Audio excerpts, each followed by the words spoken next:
Ok, hola, soy Ian Juan y hoy voy a hablarles sobre el plan de Iguala que se desarrolló aquí en Centroamérica con México, donde se incluye Guatemala. Y me gustaría comenzar con un poco del contexto que se tenía para el plan de Iguala. Esto fue alrededor de febrero de 1821. Este plan de Iguala fue proclamado por una de las imágenes mexicanas, como fue Agustín de Iturbide y Vicente Guerrero. Ellos fueron eh, dos personas importantes en México que a través de este plan de Iguala podían garantizarle a Guatemala y a Centroamérica que si se unían a ellos les podían dar tres garantías al respetar o al tomar la decisión de apoyar este plan de Iguala.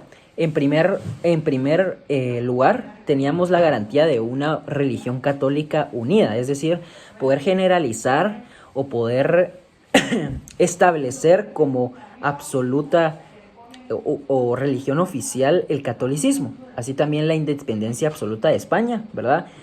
Para esos tiempos ya tenían muchas naciones comenzado el pensamiento de comenzar a deslindarse de España, y entonces lo que querían hacer era poder crear una nación en donde ellos lo que estaban proponiendo es que si se unían a México iban a tener mayor fuerza para poder proclamar esta independencia que tanto se deseaba y anhelaba en las regiones en estos momentos.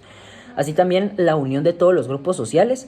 En cuanto a la unión de todos los grupos sociales, no podemos decir que realmente fue integral eh, o que es correcto decir que se incluyeron todas los grupos sociales. En este caso fue más el enfoque entre los peninsulares y los criollos, ¿verdad? Que no hubiera diferencia entre los españoles que habían nacido en Europa o los que habían nacido aquí en América. Ese era uno de los planes que se tenía, ¿verdad? Y a eso se refiere con la unión de todos los grupos sociales.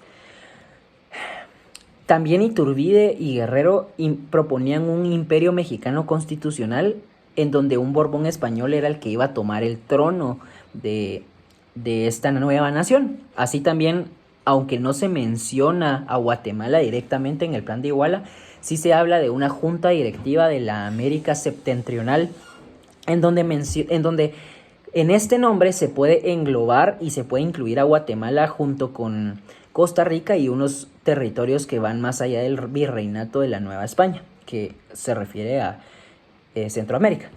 Ahora, el, es importante entender por qué México tenía tanto interés en Guatemala, porque era la insistencia que tenían México a través de Iturbide y Guerrero el buscar la anexión con Guatemala, o que Guatemala más bien se anexara a México.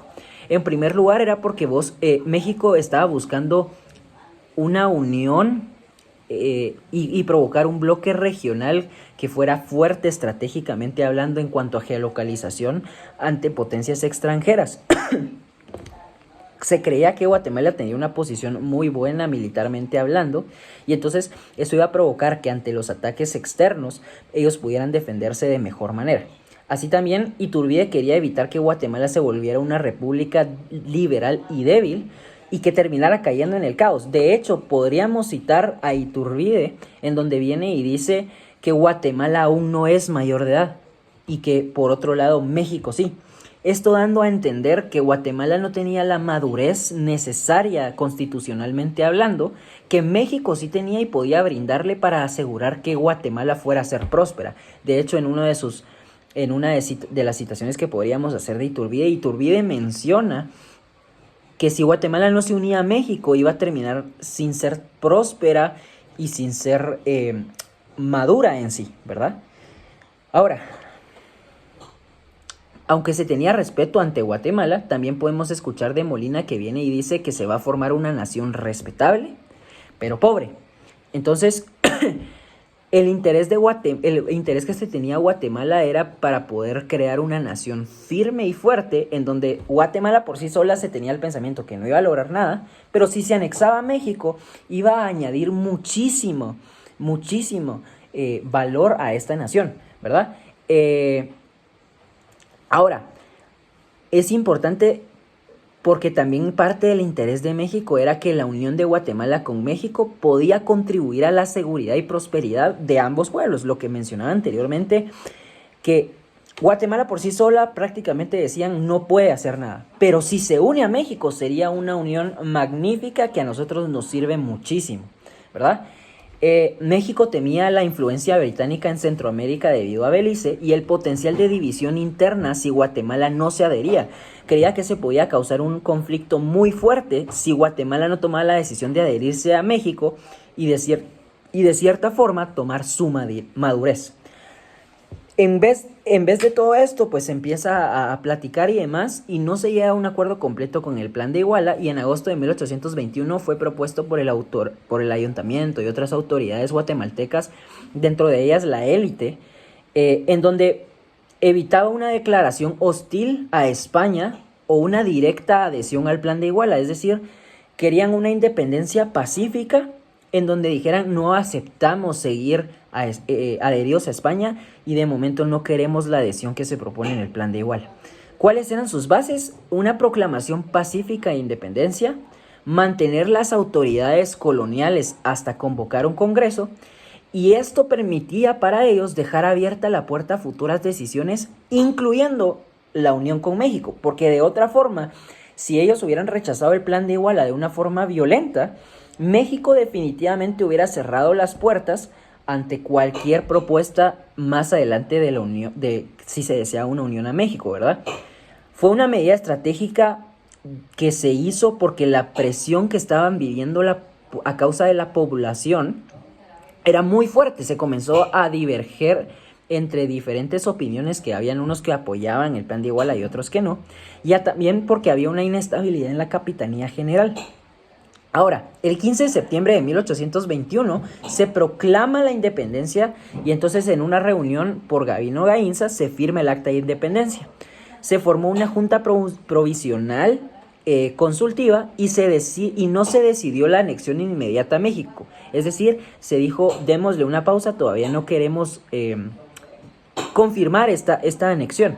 La independencia fue declarada hasta que se pronuncien los pueblos, es decir, vamos a hacer independencia a menos que las personas que están de acuerdo con el Plan de Iguala se levanten de una forma violenta o exagerada, entonces tengamos que tomar una nueva decisión. Esto generó una descentralización política inmediata y una falta de unidad debido a estos dos bandos que se tenían, en donde se podía llegar a pensar de formas diferentes, donde unos apoyaban y otros no el Plan de Iguala.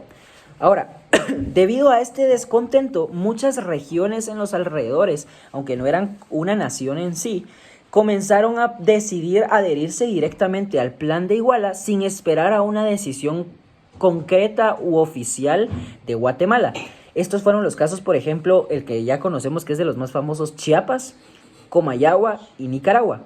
¿Cuáles fueron los motivos? El sentimiento anticentralista que se tenía, las rivalidades económicas y políticas con la capital guatemalteca. No están de acuerdo con las decisiones que se estaban tomando en Guatemala, que en ese momento era, digamos, la autoridad mayor ante los pueblos centroamericanos, y también lograron ellos como pueblo, como en sus ideales, mayor afinidad con los principios del Plan de Iguala que con los pensamientos de decisión que tenía en ese momento el gobierno guatemalteco. En el caso de Chiapas, el ayuntamiento de Ciudad Real se unió al plan desde el 8 de septiembre, y esto lo que provocó es que se debilitara la autoridad que se tenía de Guatemala y mostró que Guatemala en sí ya no tenía tanto control sobre su territorio, provocando que más naciones pudieran estar de cierta forma promovidas a seguir este Plan de Iguala. Ahora, la lucha entre centralismo conservador y liberalismo republicano.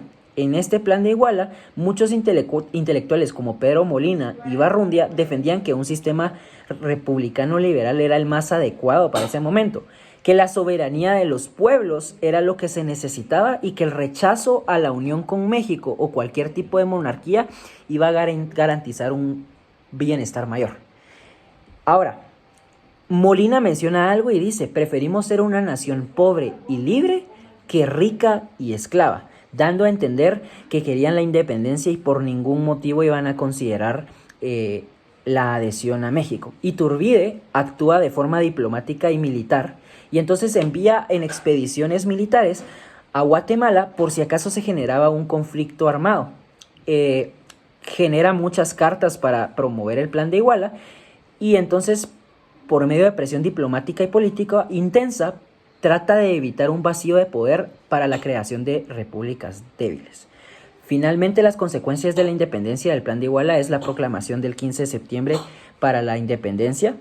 Se rompió la unidad de la antigua Capitanía General, varias provincias se separaron o se unieron a México y Guatemala quedó como un estado débil, dividido y sin un rumbo claro. Esta situación posteriormente facilita la anexión oficial a México en 1822, aunque fue revertida en 1823, es decir, no duró mucho, cuando se proclama la independencia de las Provincias Unidas de Centroamérica. El Plan de Iguala, aunque fue mexicano, termina siendo detonante en procesos políticos internos en Centroamérica mayormente. Y básicamente eso puede ser un resumen sobre lo que se menciona del Plan de Iguala. Muchas gracias.